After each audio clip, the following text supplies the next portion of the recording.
हरंगुळ येथील रस्त्याच्या कामाचे भूमिपूजन। हरंगुळ खूप येथील मुख्य रस्त्याच्या पातळीकडे जाणाऱ्या कामाचे भूमिपूजन आमदार अमित देशमुख यांच्या हस्ते करण्यात आले।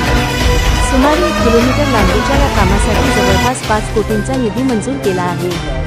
सर्वाधिक निधीचा हा रस्ता असल्यामुळे याचे काम तेवढ्याच चांगल्या दर्जाचे व्हावे, भविष्यात येथील नागरिकांना कोणतीही अडचण येऊ नये याची दक्षता घ्यावी अशा सूचना आमदार अमित देशमुख यांनी दिल्या आहेत।